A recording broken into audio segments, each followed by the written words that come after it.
Mi gente, you already know who it is. It's the radioactive pop with Danny Limelight, the United Wrestling Network World Heavyweight Champion. And make sure you tune into the Alliance blog every week. You heard it here first. Straight from Poppy. Rules? There are no rules. What rules? This is a revolution, damn it! You'll hear things you've never heard before. What in the wide, wide world of sports is going on here? They want NWA? Let's give them NWA. Who are those guys? And then there's the other guys. We're the other guys. We're the guys nobody ever bets on. The following program is intended for mature audiences. Ladies and gentlemen, welcome to the show. It's time for the Other Alliance Guys podcast with your hosts, Tim, Dave, and Jeremy.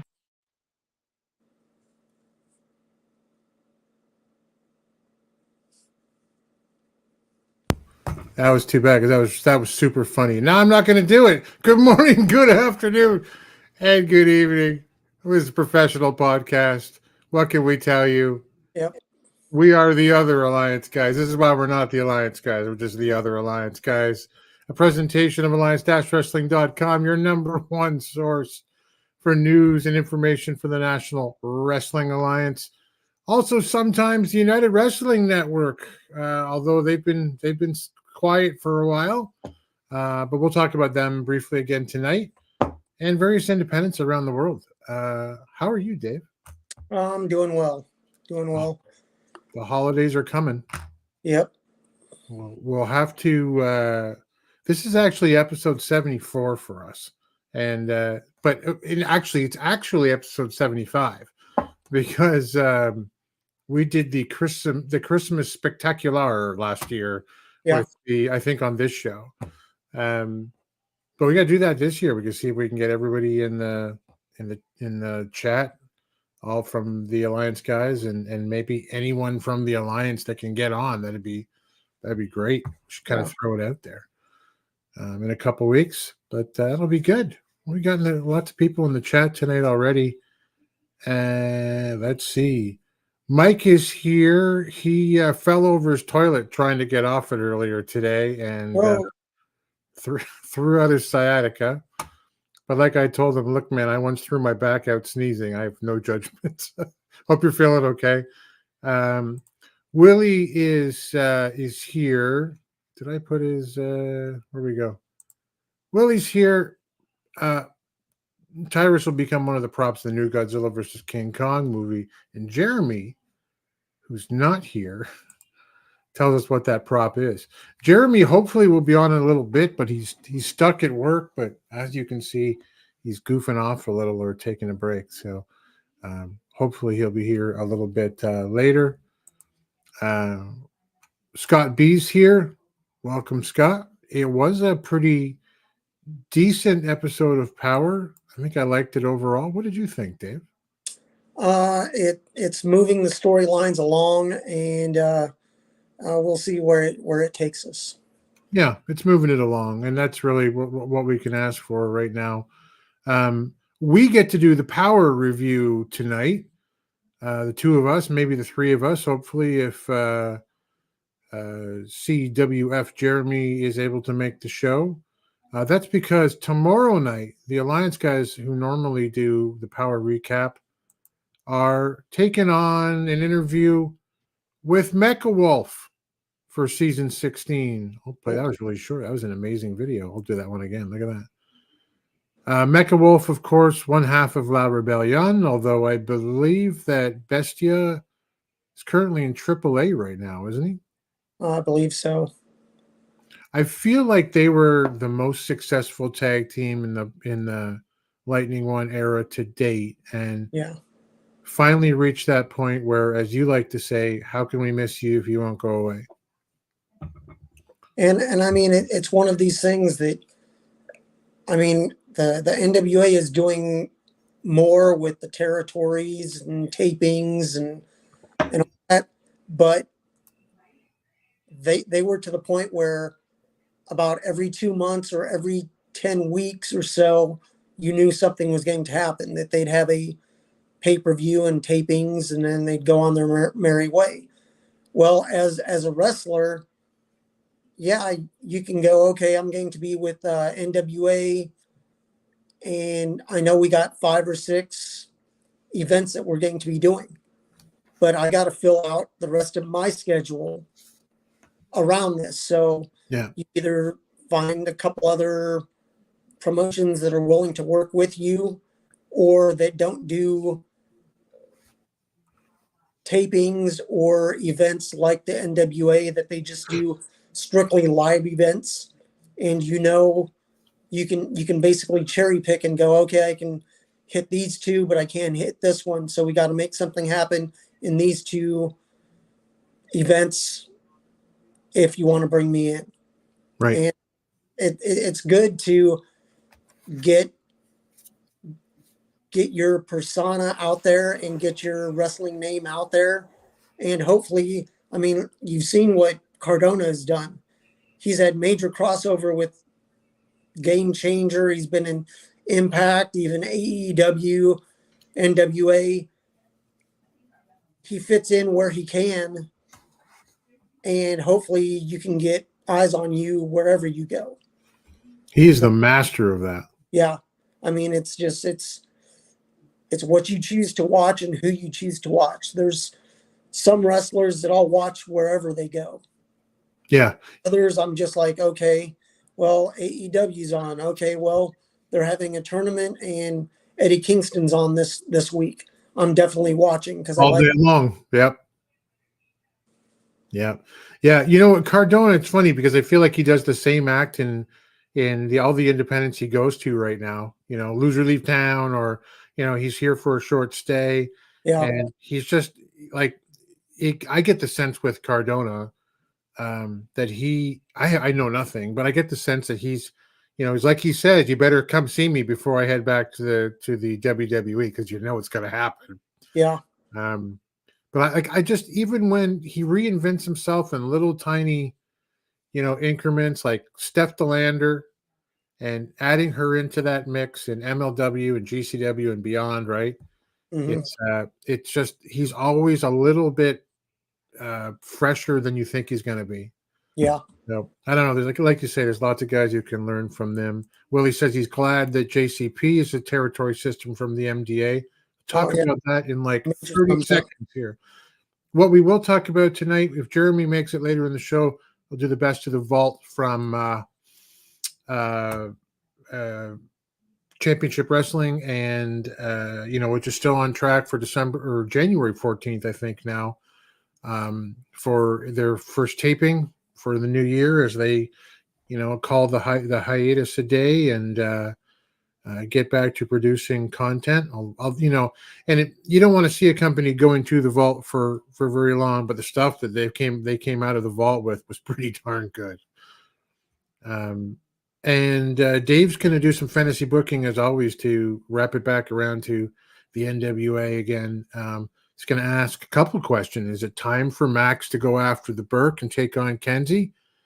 And is it time for Natalia Markova to have herself a run with the NWA Women's World Television title? So look forward to that one. But to Willie's comment, I'm glad that JCP is part of the one of the NWA territories, announced, as we've been talking about here, by Mr. William Patrick Corrigan on this past Saturday down in Cofield, Tennessee. Joe Cazana Promotions has become the second official territory of the NWA. Dave, I saw you gave it the thumbs up. What do you think? Well, it's one of these things of, you have history and tradition right there. That Joe Cazana was part of the NWA back in the day, and he knows what people are looking for when they want to go watch wrestling. Right. So it's one of these things that if each of these territories can put on a show, use some of the NWA wrestlers in their show, it's one of these things of you'll just build up repetition of people wanting to watch your program, whether it's one match that, okay, Thrillbilly is the Southwestern champion, I believe. Yeah. In JCP. So anytime he has a defense, it's a defense for JCP, but he's also a NWA talent now in an NWA territory. So it's one of these things of repetition going. If they have maybe 4 or 5 different territories and each of them does a monthly pay-per-view or every 6 weeks, you're having a good rotation of available talent that you can watch grow, or you can have talent from the NWA go and visit these different territories and defend their belts. Right. So you're always going to have it mixed up, and I'm going to basically say enhancement talent. That's how you get to where you want to be. That first you have to prove yourself. And Mims has done that. Colby Carino has done that. Several of the ladies have done that. It's one of these things that you're not just going to come in and be a star from the get-go. Right. So it's you build yourself up either in these territories, and then you go to quote unquote the big show. You go to the game. And that's the NWA. That if you're in your neck of the woods, that if you're in your territory, you may be a champion, but if you're on Power, you may end up taking a loss. Right. It's one of these things that it all works out, hopefully, in the end, that we'll have different wrestlers coming in and then dropping out. That every couple months, there'll be a rotation. And that's a good thing. Absolutely. I'm just keeping my fingers crossed that the territory system works the way they want it to. Yeah, I think it'll all depend in the end on, relationships. You can call it cronies, you can call it politics, depending on which way you're going to look at it as it goes. Those things that's how business is done. Yeah. And I imagine over the years to come, we'll see territories come and territories go. Yeah. Let's look at some of the chat here. Scott B said, "It'll be interesting to see what the next territory will be. Brian Idol's company seems like it might be one option." So Billy was just down in FTW, and I did see the video. Well, the promo, as Chris says, I'll throw that up in a second, Chris. But where he, Brian Idol is the champion down there. And basically he said, Billy said in the ring, I want FTW to be an NWA affiliate, but not with you as champion. And Brian Idol basically gave him the GFY and walked out with the belt. So they are not currently an NWA affiliate, but you've got to think, Dave, if they're doing this kind of storyline around it, that it's got to be coming in the future. Yeah, it's one of these things that I hope they stretch it out a little, give it some breath, let it breathe. And if they do create a storyline, that's cool. But right now we have 2. We need to see how 2 works out. Then, okay, maybe in 3 months, add a 3rd one. Right. I agree. And another, and by time Crockett Cup rolls around, maybe add another one, or wait until the anniversary show and add one there. Yeah. And there's, if they have anniversary show back in St. Louis, about an hour away is a organization known as WLW. Right. World League Wrestling. And that's, if you don't know, that's Harley Race. Mm-hmm. And when you say Harley Race, some people go, the King Harley Race. Well, yeah, he was the king in WWF, but before that, he was the king of all NWA. Right. So it's one of these things of 5 separate times. Yep. Yeah. You just got to say, okay, well, we'll see what happens. Yeah, absolutely. You and I saw Leland race down at 75. Yep. Working the ring as best as he could and everything there. So that was nice. Big Chris Dog, wake me up when Billy actually shows actual JCP and X-Pro content on Power instead of Billy doing promos in the ring. I guess like he did at FTW. Chris really leaning into the villain moniker these days. But no, I hear what you're saying. It's just going to take time. And I mean, it's one of these things of they've announced it. It's something new. As soon as they have some matches at these places, okay, that's cool. They can use that as well as anything that they're doing taping wise. That hopefully, all you have to do is put together maybe 1.5 to 2 minutes of highlights of, oh, okay, hey, JCW, here was the NWA national champion Thrillbilly and the Southwestern champion in JCP. Here he is fighting wrestler A. Right. And you fight it. They could almost do, once they figure out how many they want to have as territories, they could almost bring back NWA USA and just highlight all the different either titles being defended all around at these territories that are affiliated with the NWA. Right. And use the workers and the wrestlers in these markets, highlight them. Hey, you saw them on Power. Here's the Slime Ballz and another tag match from Exodus Pro. Right. Or NWA USA. Use that.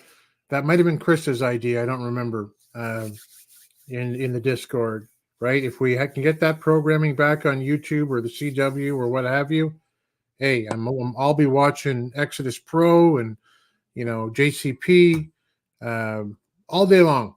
I'd be very happy with that. Willie says Coastal Championship Wrestling, and there's been some, interaction there of some of the talent would be a good one. I like the way that promotion presents itself. And Jay says, believe Jay said, he doesn't think a California one is going to be in the works at any point soon. Hey, Sam Retro, one of the coolest guys I met at NWA 75 is here. JCP joining the territories has made my year. I love it. Good to see you, Sam. Me too, man. Like whether or not you're or you're a fan of the idea of the territories, or you want to call it the territories, like perhaps James Cornette has referred to it as not really a territory. Who cares? You got to be excited. The NWA is moving forward with steps that we haven't seen in the last few years, and I'm excited, super excited. Scott says NWA needs to send Koa back to the territories. Yeah, it would have been nice if they'd given him a win in the NWA. He and Dr. Girlfriend could have had a chance to get over with the fans, but yeah, no, it hasn't gone Koa's way. Chris kind of agrees, I guess. Some NWA talent needs to be demoted to the territories. Gags and Sal, I'm looking at you.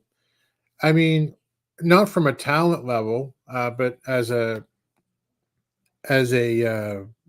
gimmick, I would agree. The Miserably Faithful have largely run their course for some time. Yeah, you think so? Well, I as much as I like a lot of the wrestlers, you do need to freshen things up every couple months. That okay, they've had the story of they're back with Dr. Mitchell, Dr. James Mitchell, or Father James Mitchell. Right. Okay, well, right now we don't have programming to really go into that storyline. That with just 45 minutes to an hour of programming, just figure out what your big storyline is going to be, one or two other minor storylines, and that's what you're going to tell for that 4 to 6 week period. Yeah. I mean, the part of the frustration and also part of the fun is that we have no idea what the plan is, right? Yeah. But there you go. Money Mike says, be nice if Billy went to promotions that are worthy and not just promotions he's buddies with some of them there. I think you want to do business with people that you're friendly with. But I hear what you're saying. Would also be nice if the NWA would spread out more in the USA and not have so many territories as the NWA once did all over. You know, I know Willie has harped on this a bunch of times. Like he'd like to see a Japanese based promotion eventually become a territory. You know, I'd love. We've talked about dungeon wrestling. Just one Canadian territory. There used to. I can name 5 Canadian territories that there used to be over the years. Just one would be great. I mean, I still can't drive to it. It's too far for me. But there you go. I think that'll happen. I think that's probably if the territory system works and it proves to be lucrative, because that's always got to be number one. You got to make money for everybody to be part of this. And I think that if it'll continue to expand on a nice foundation, and you know, why not continue to move around the world? And we're a niche company in a niche market of wrestling, and I think it's interesting. It's something that different that they bring. Also makes sense of their wrestlers and matches. Don't just debut guys against key stars or teams just to debut them. Have them on their own in a debut against jobbers, if so. Yeah, I mean, I think there's good ways to do it, like Burchill, Dave. He had a great debut. And it felt like the way people debut changed over the first couple of years of Lightning One, where we all, you know, kind of knew if you were showing up, you were getting your ass handed to you today. Yeah. But some guys and ladies as well have done very well in their first match or two.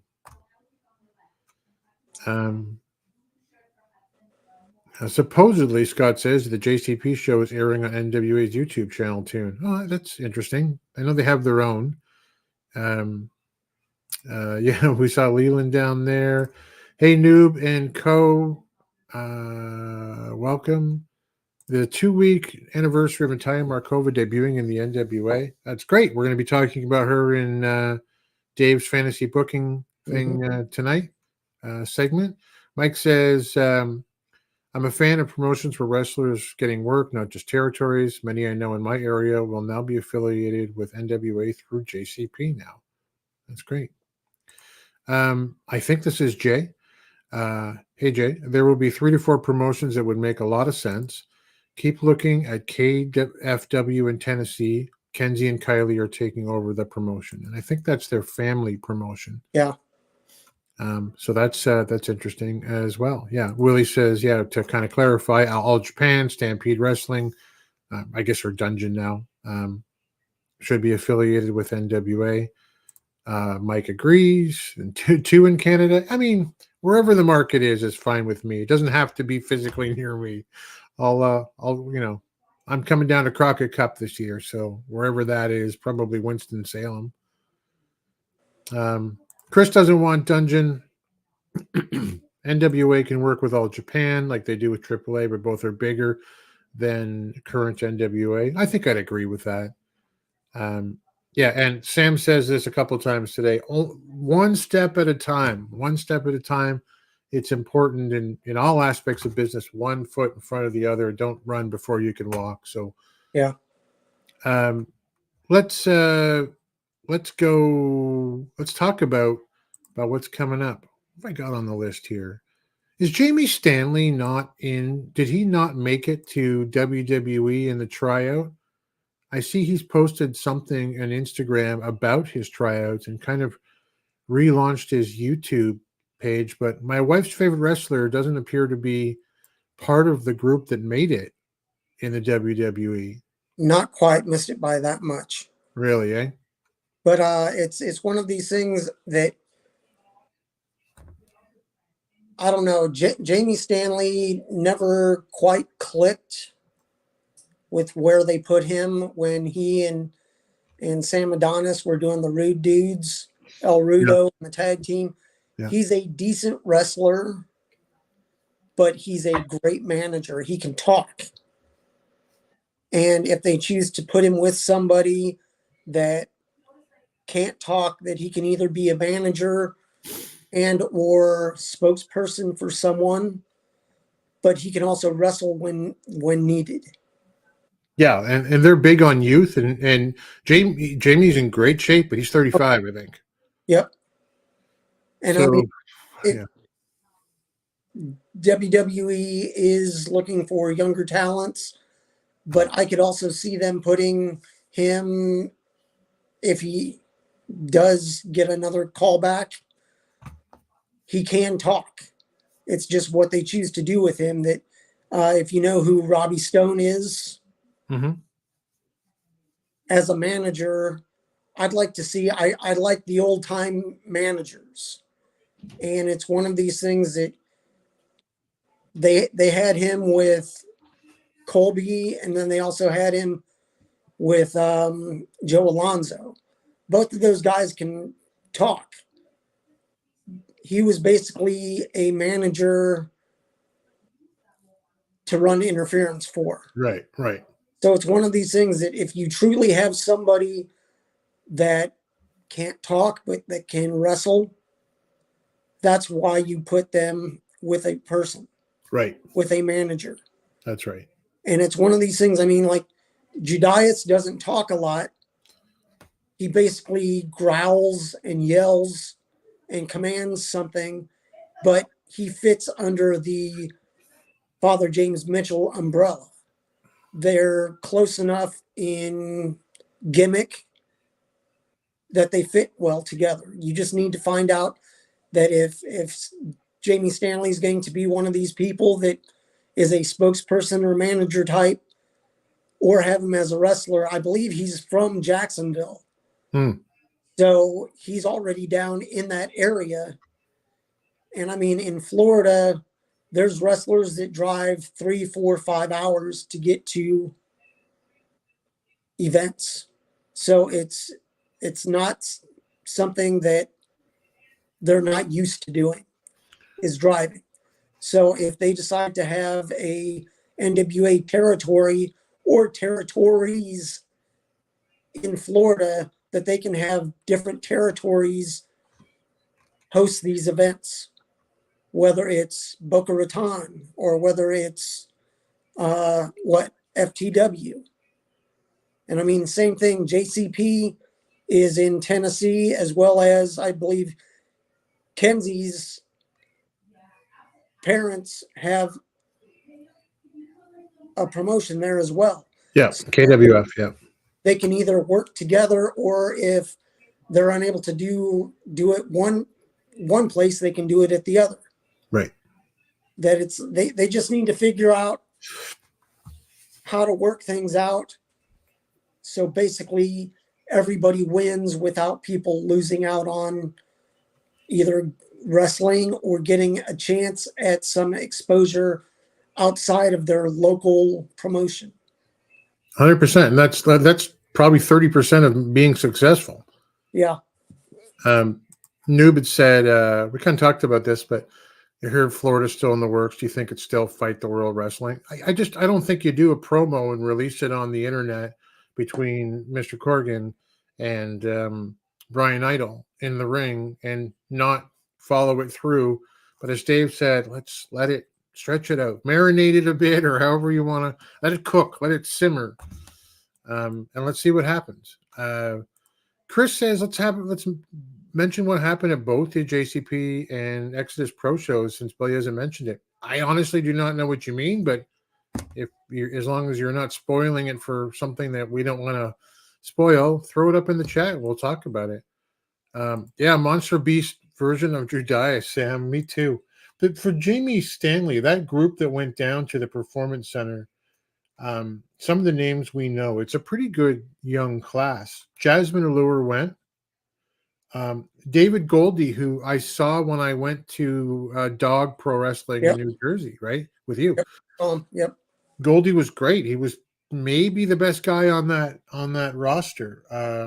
And then Richard Holiday, who we've all been talking about as a potential, NWA. We want this guy. Great. By the way, great online stuff too, with his little I feel like I'm putting it down by calling it a skit, but the stuff about I know who I am with the psychologist off camera. And, he's a great follow. But Ray Jazz, also from Dog, and Hollywood Haley J from OVW. Who else? Maddie Rankowski, who made it. Yep. Made it to the E. And a couple of other names as well that I've lost it now. But anyway, that's a tough class to stand out in, I guess, for Jamie, my wife's favorite wrestler, Jamie Stanley. Jamie Stanley. Yep. Yeah, she thinks he's great. He's that dude in the America's Jawline. America's Jawline. Yeah, he's very funny. I want Genocide and Allison Kay back in the NWA. Also, Taya Valkyrie. Sure. Yeah. I mean, why not? There's anything's possible in the world of pro wrestling. You know who is coming back? A couple of people that are coming back. Look at this, Dave. Wow. It's Dave's. Where's the right thing here? It's Dave's favorite wrestler, Anthony Andrews, the Thoroughbred, returns. The former country gentleman returns to the NWA after a much publicized absence. Following, was it 70? It was 75. It was night one. Yep. And he's coming back at Paranoia, the signature live event on January 13th in Fort Lauderdale, Florida, Dave. I just not really sure why they're bringing him back unless they want to publicly fire him on TV. Yeah. But it's one of the things of, okay, well, reality turns into a storyline and, hey, let's work this out. Who knows? Maybe they're just bringing him back to build up the country gentleman. Maybe. Who knows? But I mean, it's one of these things. It's a payday is a payday. Yeah. I mean, yeah. I'm not saying that there's no feud for Anthony Andrews that I could think of that would work, but I don't really want to see, and let's do a work shoot and have him back against AJ and his brother Casey. But also returning, it's Black Cheese, baby. Yeah, Black Cheese is back after an extended health absence. The Black Cheese returns, scheduled to appear, and looking sharp in this photo. I hope he's doing well. Yeah, I'm excited by that. That's also at Paranoia, the signature live event, which is kind of a new thing for the NWA in terms of presenting it. Sam says, can we get the JCP Women's Champ back in NWA? Trying to remember who that is. I'm so sorry. Who's the JCP Women's Champ? Scott B. has NWA ever explained what they mean by calling Paranoia a live event?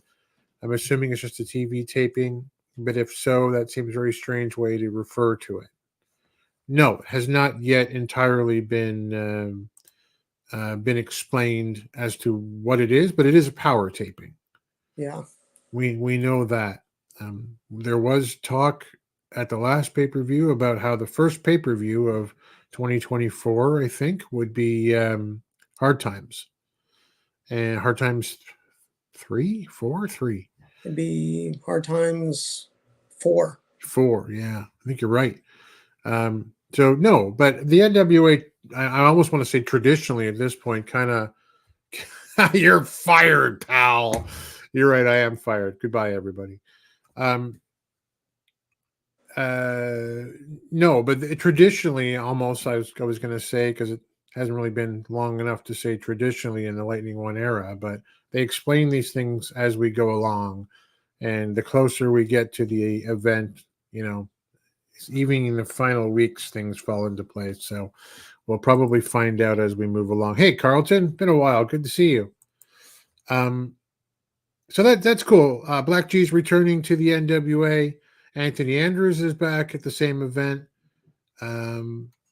Let's talk about Power. We get to do Power tonight. Yes. If you again missed it off of the top of the show, Jay and I presume Jaden and DK as well have got an interview with Mecha Wolf tomorrow night, 8 p.m. Eastern, 5 p.m. Pacific. They will be taking on interviewing the incomparable two-time World Tag Team Champion Mecha Wolf, which is exciting. All right, it's Freya. It is Freya.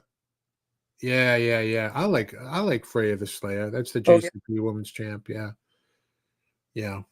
When Jay and I interviewed Joe Cazana, I believe that came up. So my apologies. Just only so much room in this little brain up here. I think the first or second season that she was actually in Circle Squared. Right. We had a match. So it's one of those that if they're able to loop her in, it's one of these things that, like right now, EC3 is working. He has his own. He's working NWA and also OVW. So if talent from any of these promotions are able to work with the NWA, hey, that's cool. It's one of these things that mix things up. It's always good to bring in. I mean, Freya the Slayer, she has size. She's a champion. Plus, she has history from those first couple seasons with the NWA. So she could walk right in and be like, "Hey, Kenzie, I want a shot at your title." Right. Oh, well, you got to prove yourself. Put her in front of, I don't know, maybe make her go through Camille. And if she can beat Camille, then she gets a chance at the title. It doesn't mean that she has to beat Camille cleanly. Or, just becoming the assistant to Miss Starr. Yeah. And you'll get a title shot immediately. Wow. I mean, Chelsea. But TV time is TV time. TV time is TV time. But we'll talk about that. By the way, I saw Freya the Slayer on Instagram just the other week, and I'm like, I was always kind of thinking she's an Alaskan-based talent, and like, how does that help you in the lower 48, right? And she was taking pictures from her motorhome, which I thought was a great idea. I guess she just drives where she needs to be and then lives there, and that's amazing. Yep. Smart lady. That might have been an OVW where I saw that. Country Gentlemen Explode. Yeah. Well, all right, let's talk about Power. This thing opened with the Country Gentlemen. I like that they're not just calling them the new Country Gentlemen like they are the Spectaculars every week. AJ and Kenzie Cazana against the debuting Slime Ballz, and who are one of the, well, I guess the first, just about the first talent, not the first, but one of the first talents to come up from, the territories, Dave. Yep. So we haven't seen them before other than at the podium. Look, overall, I didn't hate the match in Power, but and I hate to start with a negative, but when I'm seeing Sage Chance, standing across the ring from AJ Cazana, who's he's a big guy. Yep. but I've stood in front of AJ Cazana, and he's a big guy, but he's not Jax Dane. So just keeping that in terms of perspective, he didn't even look like a junior heavyweight to me. Sage Chance. He reminded me like about the same shape and form as Casey Rocker or whatever he's called, Casey Rocks. Yep. Yeah. So I kind of thought, I'm not sure how much interested I'm going to be in this one. It's even our little thumbnail there tonight is him getting tossed across the ring. They mentioned, because we got Galley and Deals on the mic tonight for this episode, that AJ or KC's looking bigger and bigger. I think AJ's looking bigger. Yeah, both of them. Yeah, they both seem to put on muscle. Working, and I mean it's going to be a slow build, but build them back up to go after the championship. And I mean, I'm glad that the U.S. tag titles will be defended next week. So I'm looking forward to that. But it's one of these things that right now the NWA are keeping their head above water, but they have so many belts and so many titles and only so much time to highlight them. And that I'm hoping that they use some of these territories for is to have your champions show up up in Cleveland, and let's say we're going to have a junior heavyweight championship. Right. Colby Carino shows up and goes after somebody, ends up winning, and then that guy shows up the next season. Hey, I had a chance at that belt. You need to give me another chance. And you just rotate people in and out. And if things work out, they work out. But you have to make it make sense. Yep. Yeah. That's a Dave Scooby original line. Make it make sense right there. But, I am by no means do I claim to be indicative of the common voice for the NWA fan. But for me, I wouldn't want more titles. I would want less titles. Yep. And no national champion since Jack Stain, Trevor Murdoch maybe, has added any value, has made me think, oh, that belt's great. It's elevated above, where it should be, since one of those guys.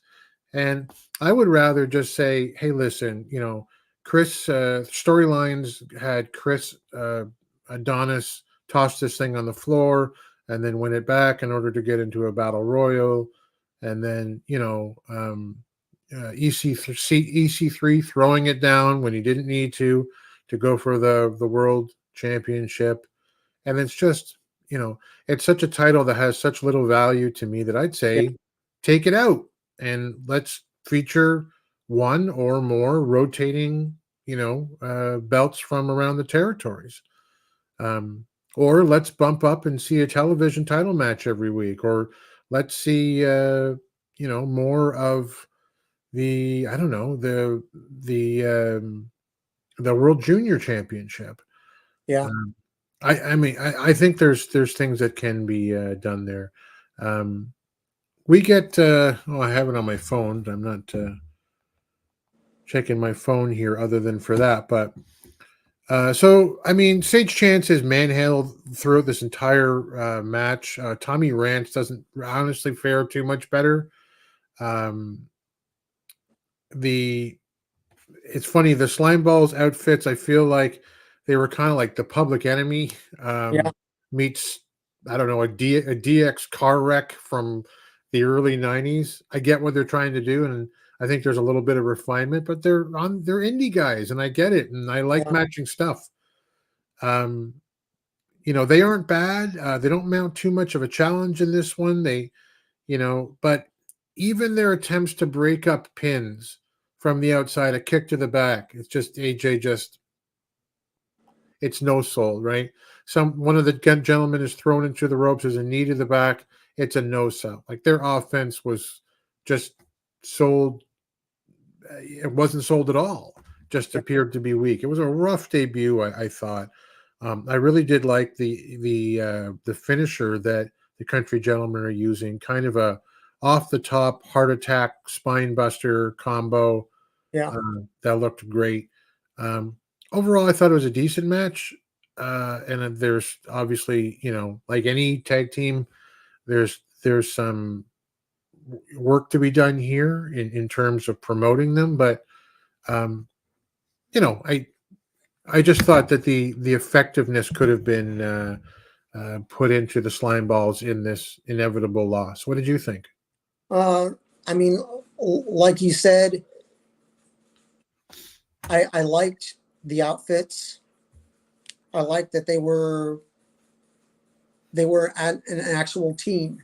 They may not have won, but they have the matching gear.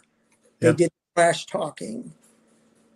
I would have liked to have seen, like you said, a little more selling on both sides, but it's one of those things that when you have them in the ring, okay, some of them match up, others don't.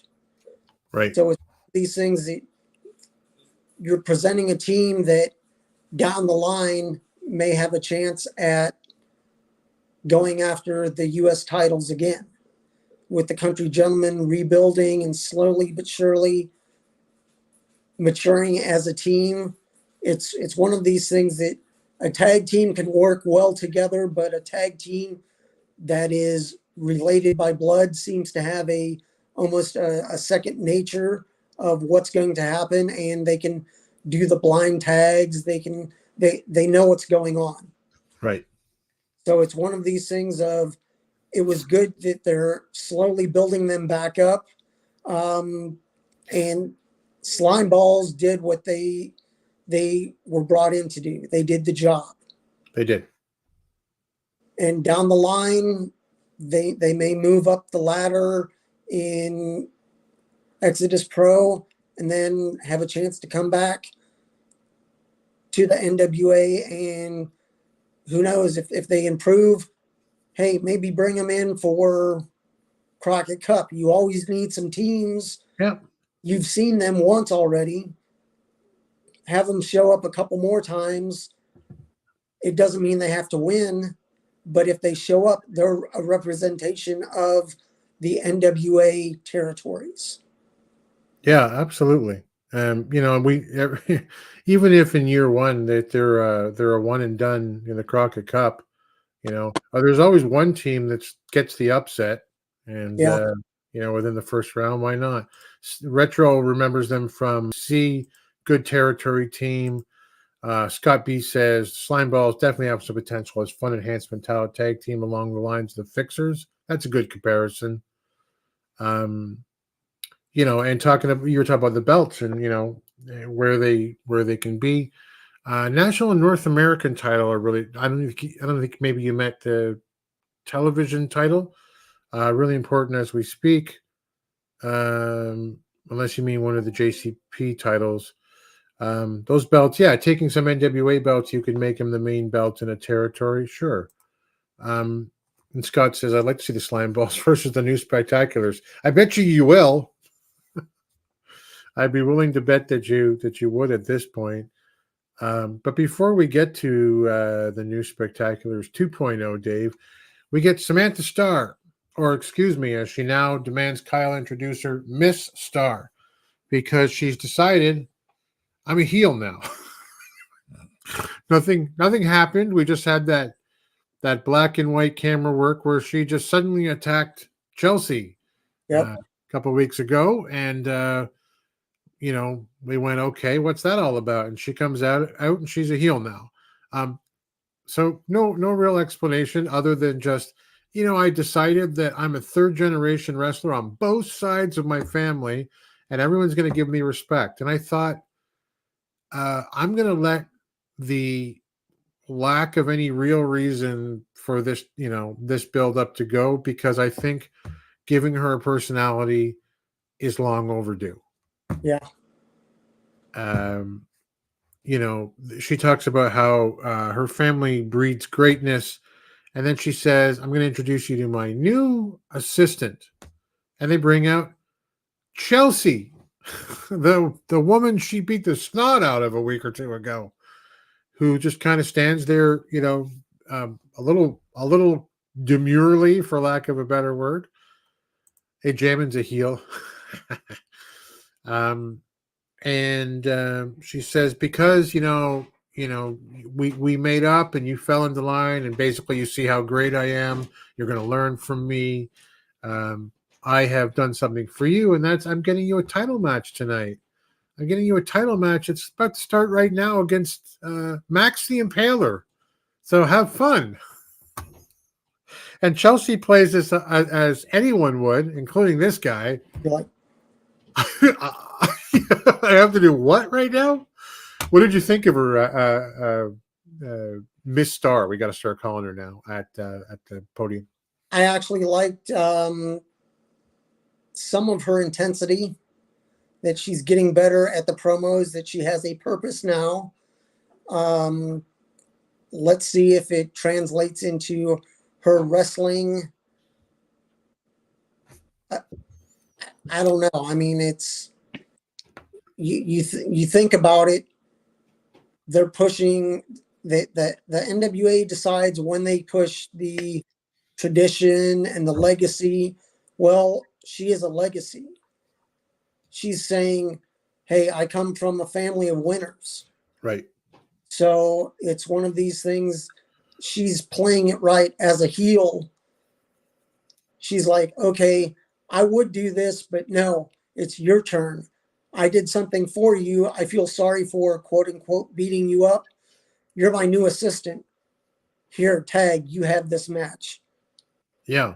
That's one of those things that she has in her back pocket, a chance at, I believe on the buy-in show, on the pre-show for Sawin, she won, and she has a chance at going after Kenzie and the Burke down the line. Right. It's just when.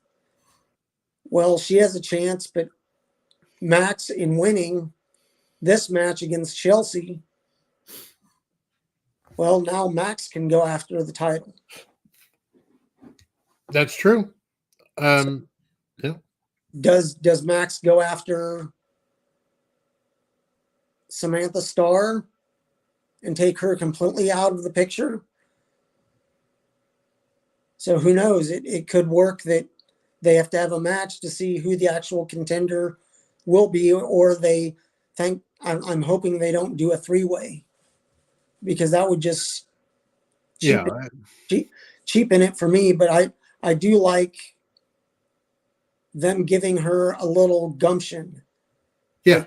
They're giving her a little more attitude, and she's not Mrs. Smiley and high waving at the crowd. But it's almost a Mutt and Jeff, where it's two different people being together for no particular reason. Right. But Chelsea was playing up having to go into a match against Max, and I mean, it was one of those that, okay, we'll see how this goes.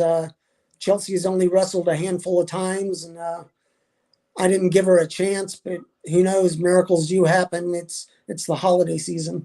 Right. That was I'll read these two here. Mike says she's a legacy that will not help her family's tradition. I mean, for, I don't know, those who don't know, her mom's Baby Doll, her dad's Sam Houston, her uncle's Jake the Snake Roberts. She's got a grandpa who shall not be named.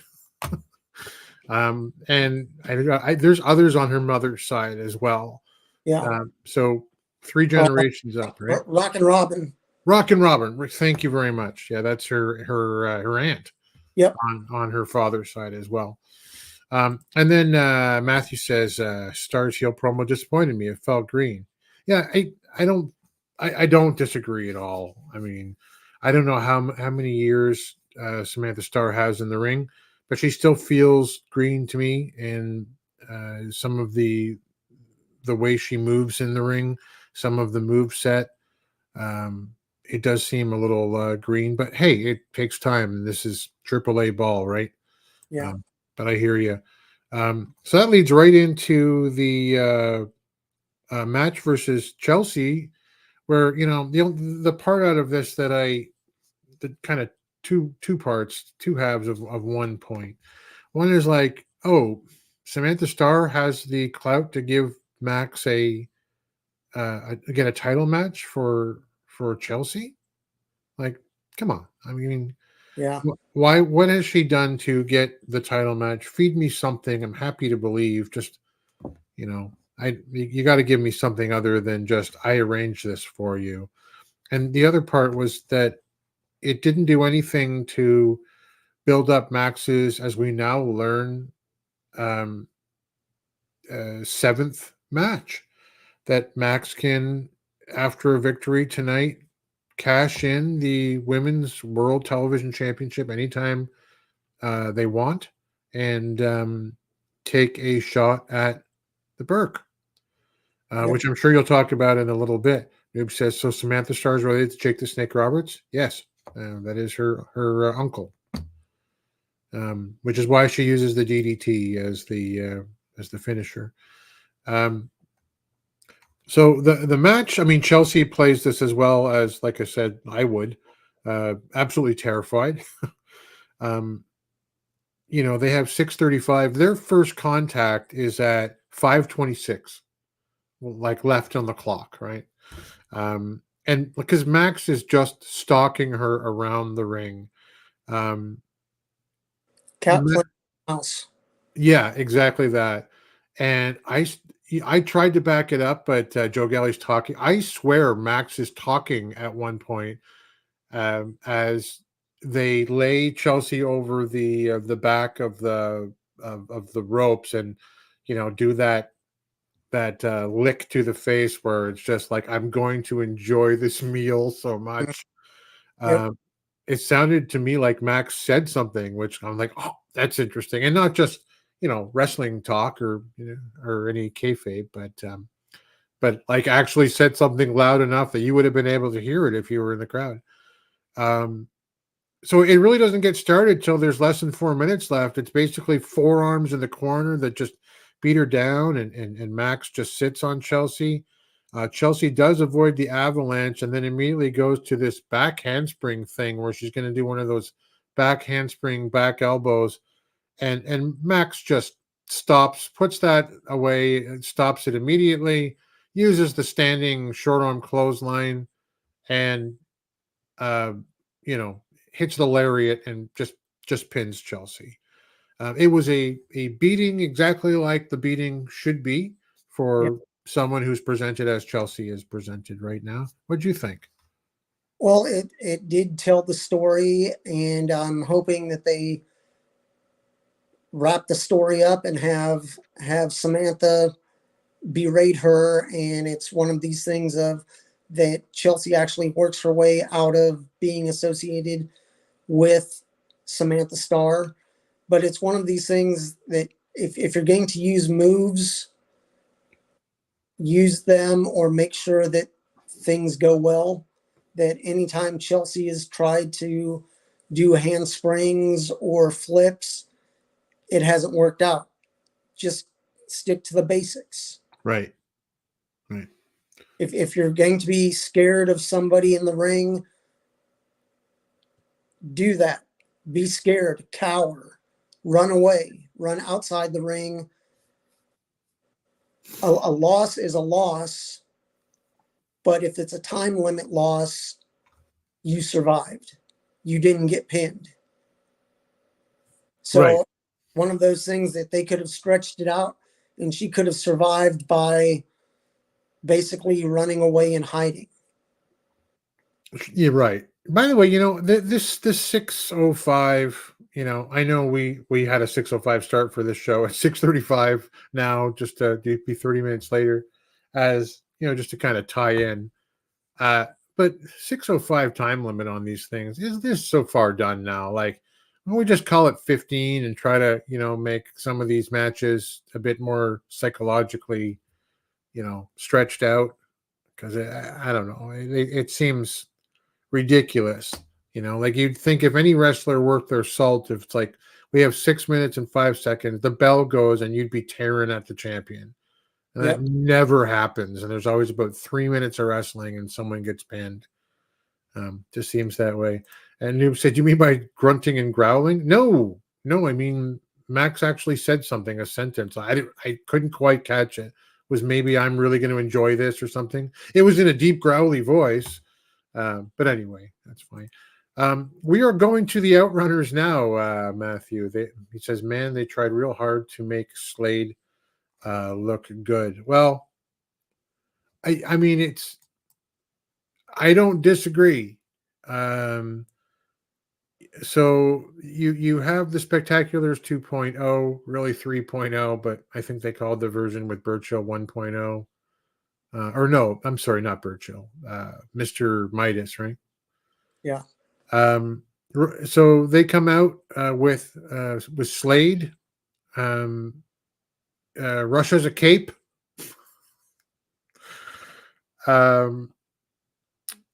They talk about the announce team do here in Slade's debut about how he's been doing this a while. He's a good technical wrestler. He's had some hearing loss all of his life. That I gather the amateur style earmuffs assist him in improving. I'm sure that'll be fleshed out. It was what surprised me about this match, Dave, was how well Rush did. Yeah. In comparison, to what he normally does. They try to keep Slade, more legit he's not doing any of that hip shaking. He's stepping outside the ring, right? Rush does really well throughout this match, as I said, but the Outrunners, they remain solid with their double team moves. Rush fights both of them off. He is a lot less clunky than he was a year or 2 years ago. Say what you will about Rush Freeman. That's kind of what he's there for at this point. But he does eventually tag in Slade, who hammers both of the Outrunners down. And I realize the focus has really kind of been on the Spectaculars and now on the debuting Slade. He almost covers Truth with a I'm sorry, I'm jumping ahead here a bit, but Rush he does take in Slade after being isolated by the Outrunners, but after they miss a couple of kind of funny one after the other knees and elbows, and Rush tags him in, he almost covers Truth with a DDT, and this is, I think, one of the things Matthew's talking about like the way that Truth Magnum sold that DDT. He just stood on his head for a second. Yeah. It looked like, ooh, that was great. And then there was kind of a Samoan drop DVD as Rush throws out Floyd. And if you want to call it an upset, I like the Outrunners, who I thought were great in this. Spectaculars win. As Scott B says, they actually kind of live up to their name for once. They're, there we are. What did you think? I thought it was a very good match. And I mean, the Outrunners, I like them as a team. They work very well with each other as well as other teams. And I like the intensity that they show. And Rush surprised me. He's actually stepped up his game. He's looking better in the ring and is actually taking it serious. So I don't know if it's a storyline thing of he's wanting to basically prove Billy wrong. And it's like, okay, we got to win. Slade, I liked, but it's almost one of these things of it's an oddball tag team, even though they are, quote unquote, the new Spectaculars, or Spectaculars 2.0. We'll see where it goes, but I mean, they worked enough together to win the match, but it's almost an oddball pairing, whereas who knows, down the line they may have matching gear, but this may be an ongoing storyline of Rush keeps finding partners until something clicks. Right. So And who knows? Mr. Underwood says they could have done a post-match interview here where they tell Billy they have a message for the live stream. If you know, you know. Perfect opportunity from for a slight tweak in format. Rush is growing on me. I always kind of thought maybe one thing they could do is, it's always been join the Spectaculars to different people along the way. What if Slade is like, guys, we're going to go the other way. You're going to do things my way. What if they start coming out, taking things serious? Like Slade, whether you like him or not, Slade kind of has that, that technician Dean Malenko vibe. Yeah. Dean Malenko is an absolute master of his craft, and I'm not trying to say that they're the same person, but like that very serious Iceman, kind of vibe to him. That'd be, if the Spectaculars went that way, it wouldn't be, maybe that's a way to go. We go immediately then to, where did we go? Pretty Empowered and Colby. Pretty Empowered and Colby with May Valentine, and Pretty Empowered talk first, and Colby's hilarious.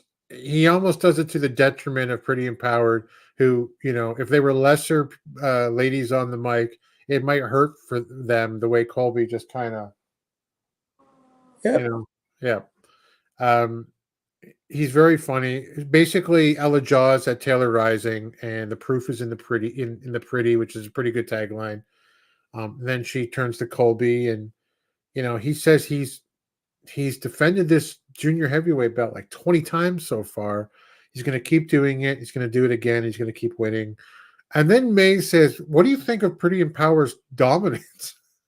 And he's like, "I don't really know. I haven't really watched since Camille lost," referring to the weight ladies division.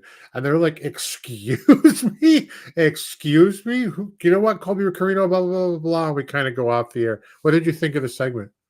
I thought it was a good segment. They both got in shots at each other.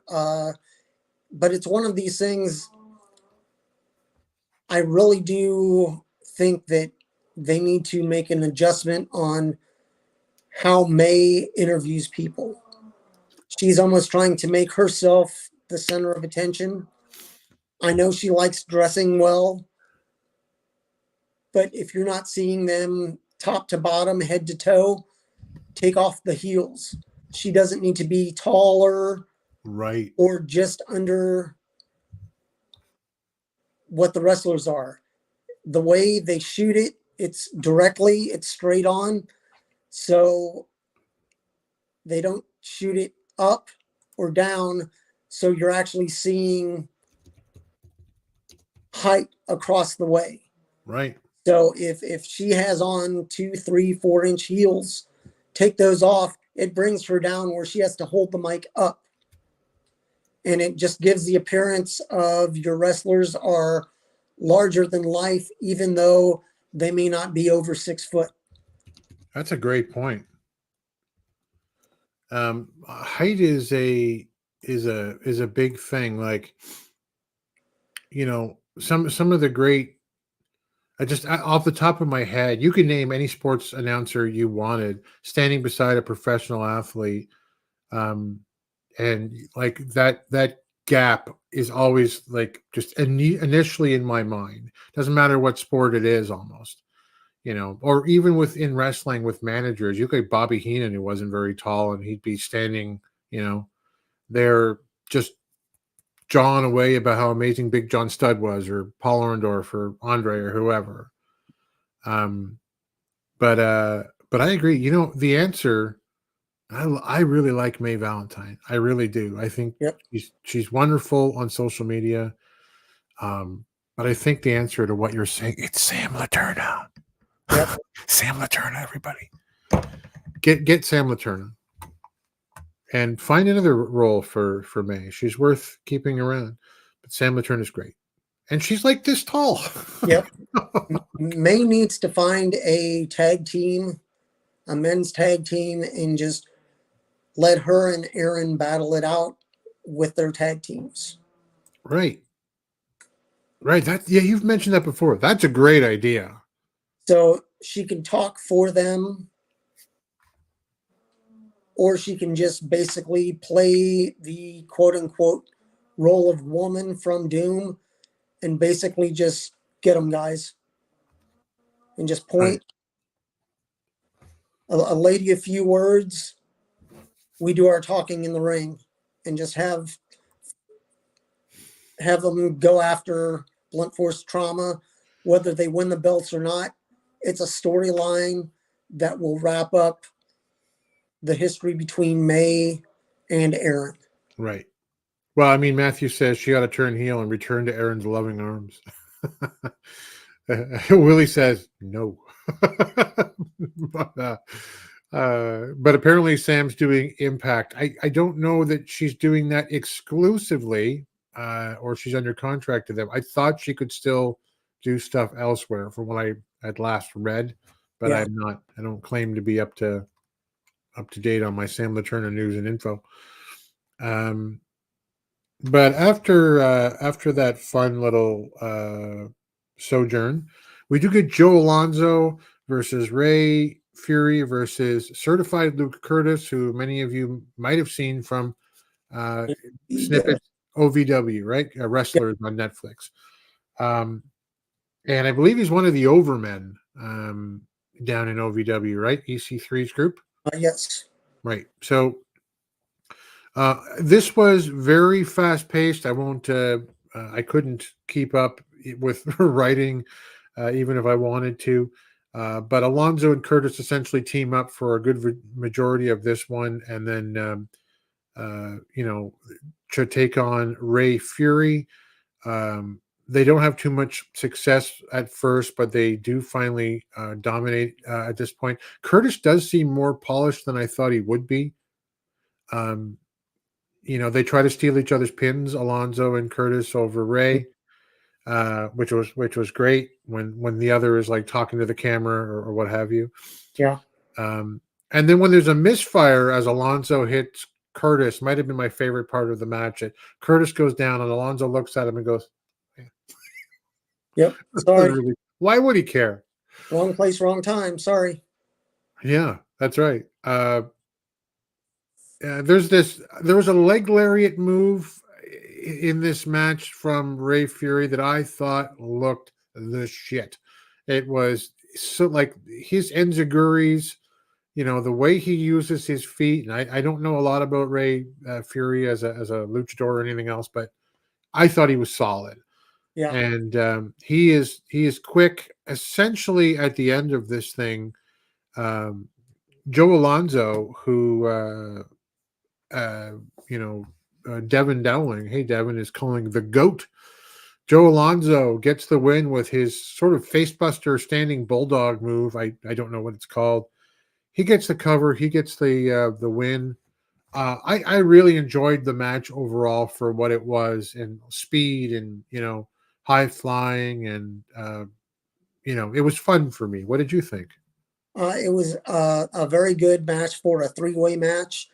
It was just different because I'm not used to seeing a lot of high-flying moves in the NWA, so it was a fresh match.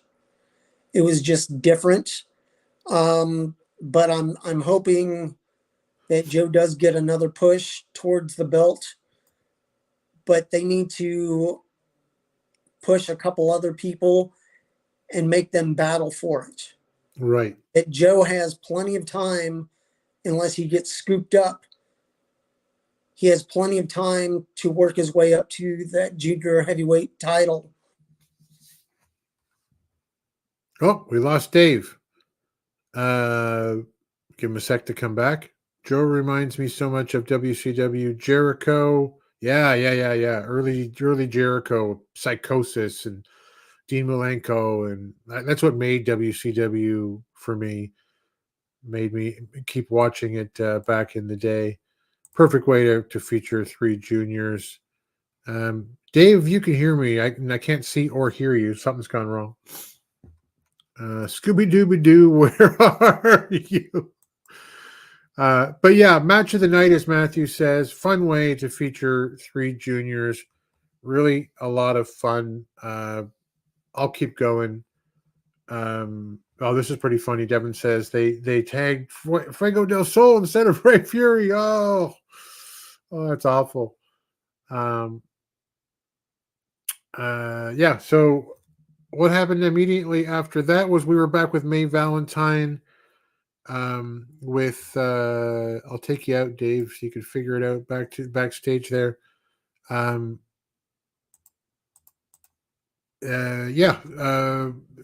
It was Talos and Daisy Kill with May. Daisy's very amusing in this one. He's got his ukulele. He sings a song. Basically, he hits on May, who kind of was like, what? My favorite part of this was that Talos, who always, of course, is the giant, stands there like this. And, you know, when Daisy says to her, you're on Talos time now, and she looks it up at him, he kind of goes, eh. It was very funny to see the giant do, have some personality. There you go. You're back. Yeah, sorry about that. Yeah, no worries. Phone was acting up. Yeah, I was just saying we're the Talos and Daisy Kill hitting on May segment made me laugh. What did you think of that one? Oh yeah, it's always good. I really have no complaint against them, but it's one of those things. You have a 7-foot giant, and May is looking up, and then she looks over at Daisy Kill, and the height. That's really my only complaint with that. They need to make adjustments and make it look quote unquote realistic. Right. Because they're not showing them head to toe. So always have her looking up to your talent as she's asking a question and holding that mic. Yeah, Matthew wants Daisy singing in front of the crowd. I agree, because they react well live. And, they do. Yeah, but again, I just really liked, like Talos standing there being Talos as he does, and then Daisy says something like, "You're on Talos time now, May," and she looks it up, and he just kind of like, he had the just 1 second moment of a half smile and kind of a shrug, and it's so funny how one tiny moment of that can breed something into a character, even if it's short term. Like, oh, he's not just a ruthless monster who, like, he can be, he can have a personality and still be a giant. I'd like to see more of that kind of thing. Willie says real men don't have a name like Daisy. I think that's part of the gimmick, but understood. And then we're finally into Silas Mason versus Devan Dixon. The Mason-Dixon line explodes. The story we've been told over the last week is that the Mason-Dixon line, a tag team, former training partners, came up together. That Devan was the only one there for Silas when he was down and out, and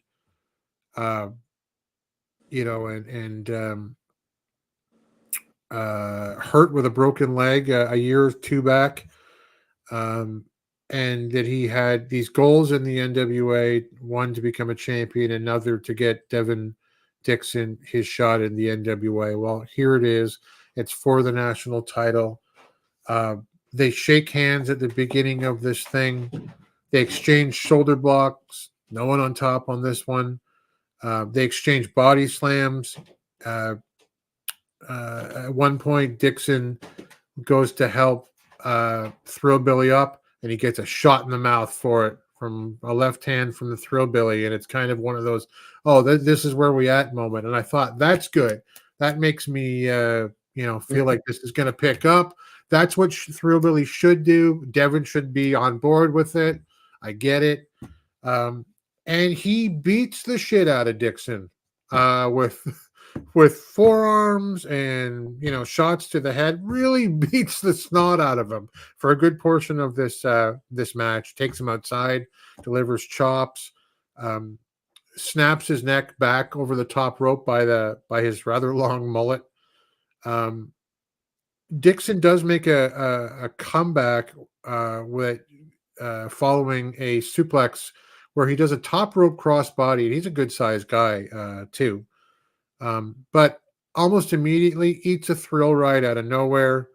It's over. And then lo and behold, here come the Southern Six to attack Dixon. And we as fans are kind of like, is Thrillbilly on board with this? And it's soon apparent that he is, as the three of them beat him down. And then he calls for, I think, AT to go to the top rope. They're going to do that brainbuster style spike pile driver. And they end up dropping him and sliding out of the ring because here comes the world's heavyweight champion, EC3, and his number one contender, Jack Stain, who break that up from happening. They help Devan to his feet, kind of raise his hands as, you did a good job here. And as they're all leaving, Jax stops EC3, and as they're left alone in the ring, says to him a couple times, "Look at me." I've always noticed EC3 doesn't look at his opponents very often. He's always kind of looking away, or he's looking down. Jax makes him look at him in the eyes. And then over the 10 pounds of gold, which we know they're going at it fairly soon, offers his hand, and they shake, and they leave together. And that's the show. What did you think of the match? What did you think of the finish? I thought the match was good. The finish I liked up to a certain point. It's one of these things that this is telling a backstory. It's bringing somebody new in. Thrillbilly gets the win, but does Dixon stick around? Right. I mean, what people are asking in the chat. I'd like to see him stick around at least for a while, whether it be at these tapings or if the storyline continues that Thrillbilly is with JCP. I'm not sure where Devan Dixon, I didn't really think to look up where he wrestles now, but I'm assuming that they've wrestled together as Mason-Dixon line. Yep. So if it's JCP, finish the story there, but also film it. So we know what happens with this story. That if, I don't know, he's the Southeastern champion. He holds the Southeastern Championship belt in JCP. It'd be a great story for Devan Dixon to end up beating him for that belt. It's not for the national title in the NWA, but it's for his other belt that he holds.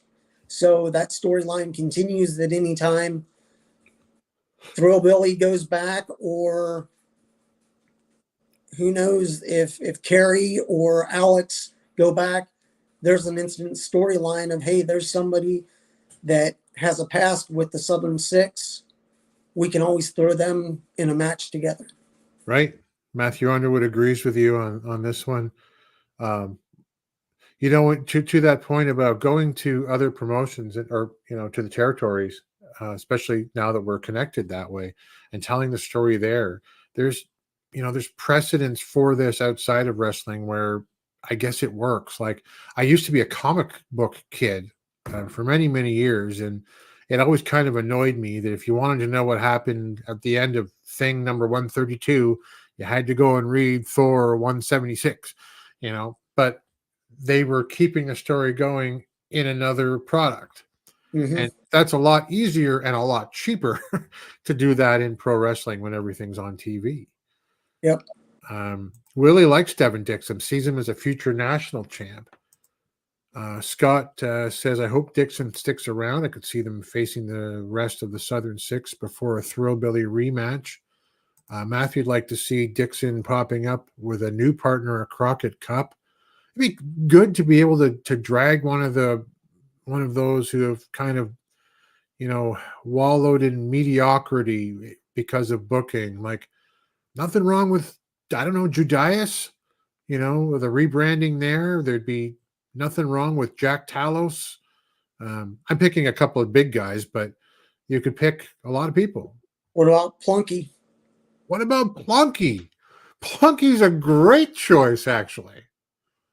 Two Southern boys that just want to ground and pound and just have in that ring. Yeah. Friend of the show, Jeremiah Plunkett. Great match as well. Thrillbilly's probably the star of the NWA for the next year. With the Iron Claw, it's right here, the poster. I should take the comment down. Coming out December 22nd, I believe it was Chris Drummond who let us know that in the Discord that the Iron Claw is going to be, after the theatrical run is over, it's going to be streaming on Max. They're going to have the exclusive stuff for that. So I imagine that's, I don't know, February, March, something like that of next year. You'll be able to see it on Max if you're a Max subscriber. Also, just because I happen to have the overlays up, this is nothing for nothing right now. But hey, man, I know we talked about this. Have you seen this T-shirt? Yep. This thing's amazing. Like, I bought one. It's on the way. It's going to take a while because I live in Canada. But wow, that's at the NWA merch shop. Charitable. All proceeds go to the Trevor Foundation. Go look it up, man. It's nationalwrestlingalliance.com. I think it's /shop. But Willie, Devan Dixon, and Paul Burchill. It's not bad. Devin Dowling pumped for this movie. The comics connection. I didn't always have the money growing up to go get Thor 176 or, but it was, if you didn't, then you had to wait till the next month. And it was just like, oh, well, I guess he survived, because now it's a new storyline. So it was a bit of a letdown. It's been a little bit of it's been a minute since I ran this for 30 seconds or so. We have a good friend, member of the Alliance, friend of the Alliance. Jay calls him the unofficial, Alliance guy. Rick Del. Excuse me, I got something in my throat. Just watch this for a second. PWZ Podcast with Rick Del Santo. For all your wrestling reviews, interviews, and news, Rick covers the United Wrestling Network, the NWA, and the Northeast region of the United States Independency. PWZ keeps you in the zone.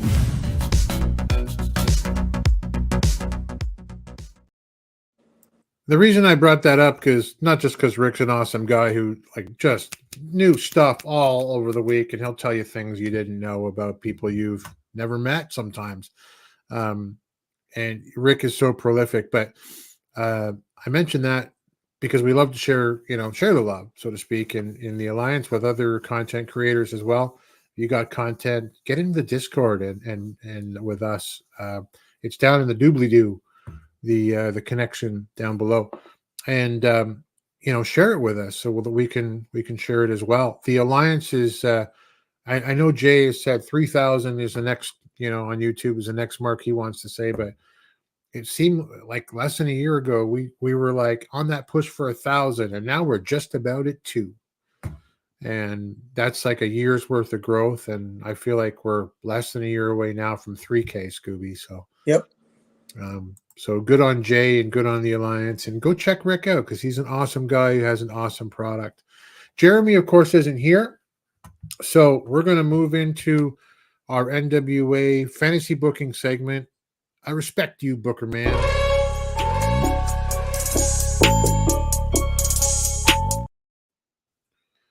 Mr. Scooby, is it time for Max the Impaler to chase the Burke? And is it time for Natalia Markova to win the Women's World Television title? What you got?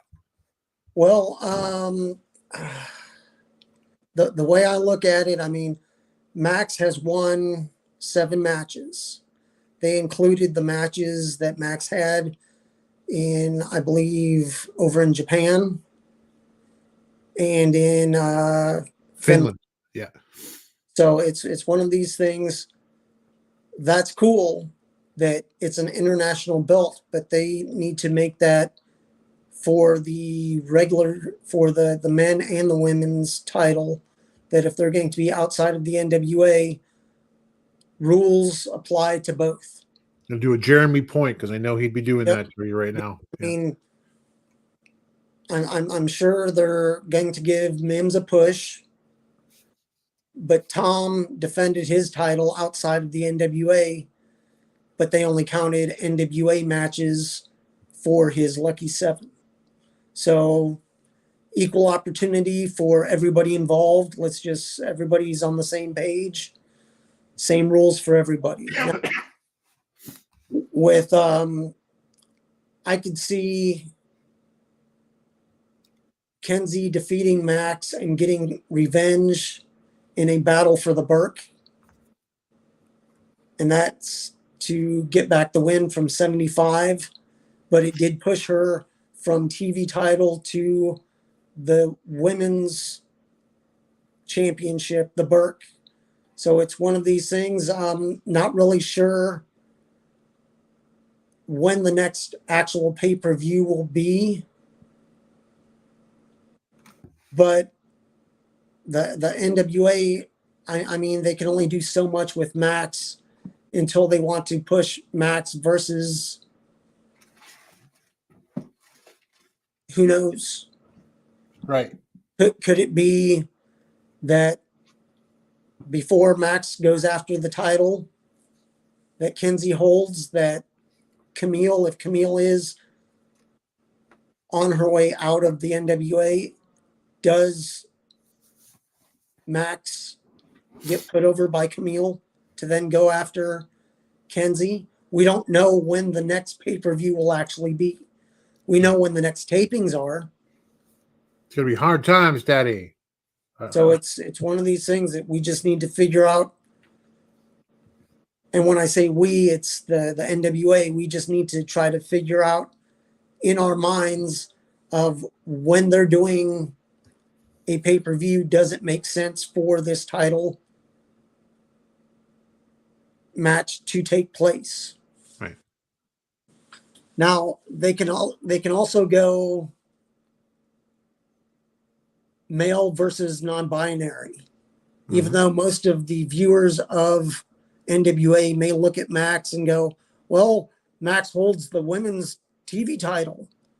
Max is a woman. No, Max is binary, is non-binary. Right. It's one of these things. I don't have to believe in something for it to be. It doesn't affect me in any way if Max says, I'm non-binary. I'm not man. I'm not woman. I'm non-binary. Okay, cool, fine. But the NWA needs to figure out a way to get around the way they push Max. If Max is non-binary, why does Max have a women's title? Right. Well, it's one of these things that it's sometimes you just have to suspend your disbelief or suspend your belief and just let things happen. That Max is a great wrestler, male, female, non-binary, whatever. Max is just a great wrestler. But we need to figure out where Max fits in.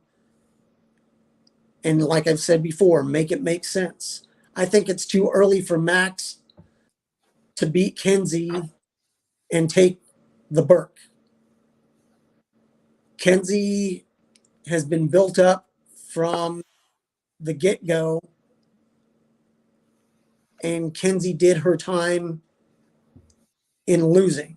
Now they need to play the storyline out, whether it be 6, 9, or 12 months. Make a change. She can always be a champion over and over again. Kenzie is not Camille in saying that I'm a one-time champion. Right. I would look at Kenzie and go, oh, she has at least 2 to 3 runs in her before she gets snatched up by someone else. And if she chooses to go elsewhere out of the NWA, let her have her run now while she has the belt. Right. But the thing is, whoever beats Kenzie for that title, just make it make sense. That's all. Now, as we move on, Markova. She's done whatever has been asked of her in the NWA. Now, if they have a battle for the TV belt, Max is moving on, so they need to find a new person for that TV title, and I think that's a way to start Markova on her push towards either the tag belt or the Burke down the line. Right. But if Markova does win the TV title, she then needs to build it up and go after Kenzie down the line. But several female talent can be built up in the meantime. I mean, you have Tiffany Nieves. She's also a champion in other promotions. She's a star in the making. She's a star in the making. Yeah. You have CJ. Would love to see CJ back in the ring on a constant basis. Ruthie J. They're pushing her. Yep, TV very title would talented. be a great way to start. You have Samantha Starr. She's already in the mix somewhat, but she has a new persona. Let's see where this goes. Right. What about Taylor Rising? That if Markova wins, Taylor Rising can still be her quote-unquote tag partner when they need a female tag team. Right. But she can also be under the learning tree of Markova. Right.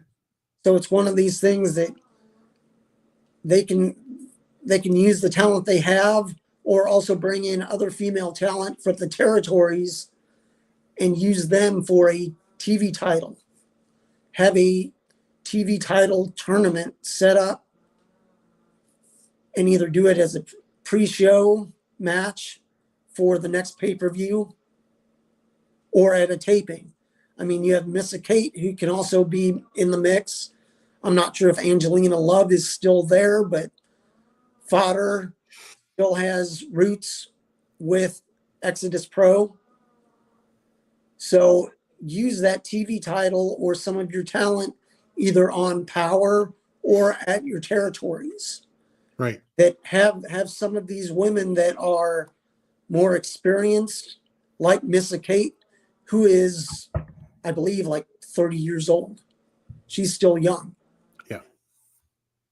She's been around quite a while. Angelina Love, former tag champ, former, I believe, Impact champion, Knockouts champion. Have them work with the younger talent. They can either win or lose, but the only way that the female talent are going to get better is if they work with somebody who has already been to the dance and knows what works and what doesn't and can help them. Yep. So I would, in my booking, I would have a TV title tournament as a pre-show at the next pay-per-view, whether it be Hard Times. Have Markova win that title tournament and walk away with the belt. She's done so much in her 2 years with the NWA. She's earned it. Chooses to go elsewhere. Yeah. I applaud her for what she's done in some of the matches she's been in. I mean, her and Camille and her and Max. Both of those matches, I mean, they're probably in my top 10 matches of the current Lightning One NWA era. Yep.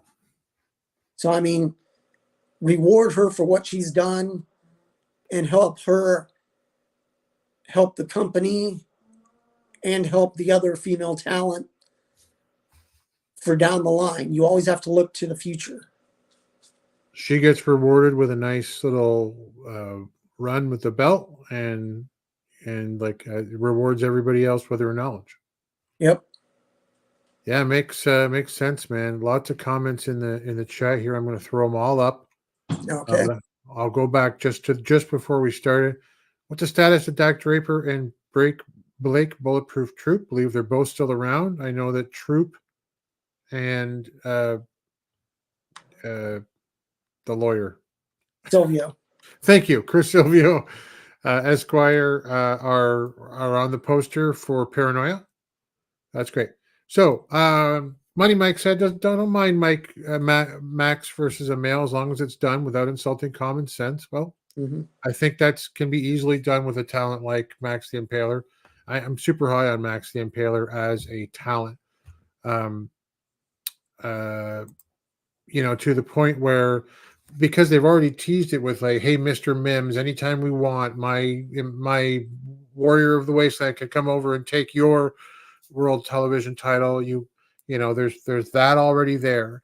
And there's in the same promo, Father James Mitchell had said, Kenzie, you took the worst beating in the Lightning One era during a pay-per-view at 75 from Max the Impaler when they took that title from you. Yep. So, and they did, she did take that beating. So I honestly believe she could go and be a credible champion they can be a credible champion on either side of that particular line.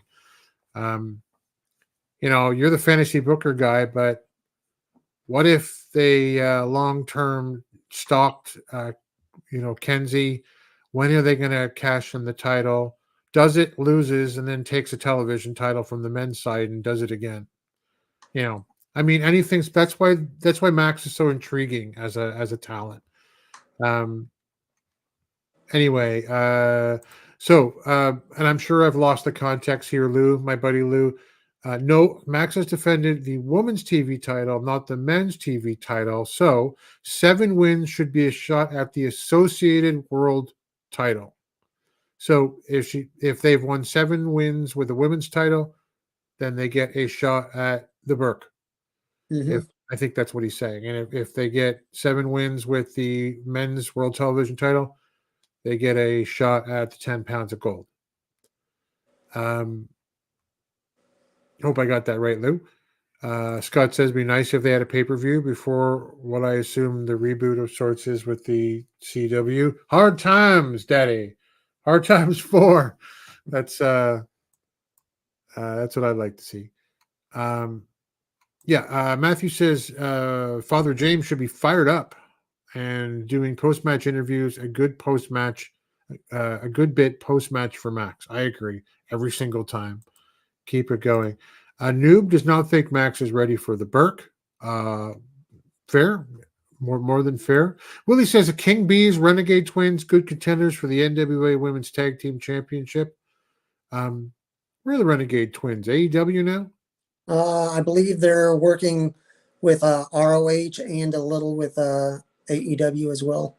Yeah. Are they winning over there in ROH? Or I've watched it off and on. I really haven't kept much, but they're a team to look out for. And if they would ever end up doing a Crockett Cup female version of the Crockett Cup, yeah, that'd be something that they could have.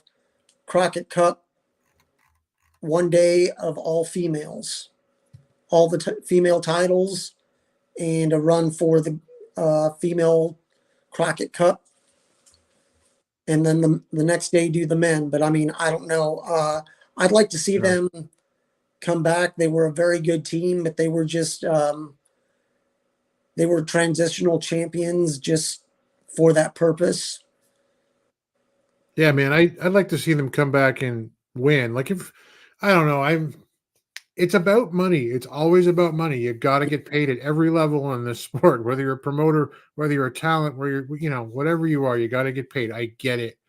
But I keep thinking sometimes if you're jobbing out in AEW or WWE where you're just a slab of meat for someone to flip over and, 2 minutes aside and then pin, sometimes I think, forgive me if you're religious out there, it's better to, reign in hell than it is to serve in heaven, I'd rather make maybe a little less money and be having some better exposure for myself down the road. Yeah. I mean, there's been plenty of people that have done the enhancement talent thing, the quote unquote jobber, and they've made a good living at it. But I mean, nowadays, there's so many different territories or promotions that you can go to. And it's one of these things that, okay, if the Renegade Twins, if that's what they want to do, sometimes you have to basically eat crap to build yourself back up. Right. But I mean, I'd love to see him in the NWA, but right now it doesn't work out. But hey, if the King Bees, I believe they're going to be at the tapings at Paranoia. So, hey, cool. It's another chance for them to come back and maybe get on with 1 or 2 matches and possibly have a chance at those belts again. Right. So it's one of those things that slowly but surely build up some teams. They don't always have to be there, but they can come in. It's been a while since we've seen the Hex.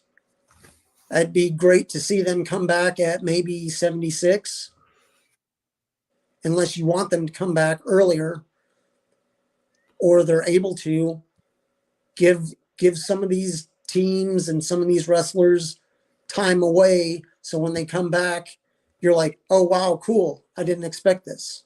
Right. Yeah. You got to go away for us to want you to come back. Yeah. Yep. Noob likes Natalia Markova to win the women's TV title, but thinks that she's ready for a bigger stage. WWE, TNA. I don't know. Sure. I mean, give it a shot. I'm sure that she's reached out or been reached out to at some point or another. Willie hates WWE, but UWN is awesome. Hey, it's a great HISA. TV title should only be defended on TV and at the pay-per-view. 100% agree. Yep. HISA, I will send you a note after this, but just for now, just to whet your appetite, have you ever heard of anything called a Duration Championship Trophy from 1944? It's in the Discord right now. National Wrestling Alliance 1944, so pre-NWA as we know it, and but like Pinky George NWA, right? Take a look at it if I know you're a member in there, so that would be great. I think it's a trophy that's given to during wartime, like to recognize your champion while the boys are fighting overseas. So it's pretty neat. Take a look at it in there. Hey Jeremy, you want me to bring you in here? Yes. Look who it is, everyone. If you're not watching UWN and all its affiliated products, may your toilet paper be 30 grit and you never find a match for your shoe. I said it and I mean it. That was the entire segment this week, everybody. Oh man, how you doing, buddy? Fucking tired, man. No, I'm sure. Wore out. Let me see. Yeah. I'm doing good, though. Good. Max and a contending or champion of the juniors going to a time limit draw would be interesting. Max and a contending or champion, or I guess a contender or champion for the juniors going to a time limit draw would be interesting. I agree. Yeah. Okay, so Lou, Max. So yeah, I don't want to confuse the issue. Max is believable going after the 10 pounds of gold. Mims cashing in for a shot at the Burke would be crap. So I'll leave it at this. I don't want to rankle any, anyone's perceptions here, but it's not a sport in the sense that everyone has to be treated equally. Like Mims wouldn't say, oh, well, then I'm eligible to go over there. Mims is not non-binary. You have one person in the NWA that's what makes the Impaler even more special than they normally would be. The ability to cross between both sides. I'm not trying to suggest that Mims would be able to go after the Burke at any point. And you wouldn't run, when I say it's not a sport, I'm saying like, you wouldn't run the storyline that way. Right? So anyway. Yeah, he doesn't like AEW. Willie doesn't like WWE. Maximum Male Models is perfect eating crap until better days example. Okay, yep, that's true. He just says there are a bunch of indie guys who have done AEW Dark and then raised their asking price. That is true. Very true. Ben Bishop, Matthew and I could not agree more.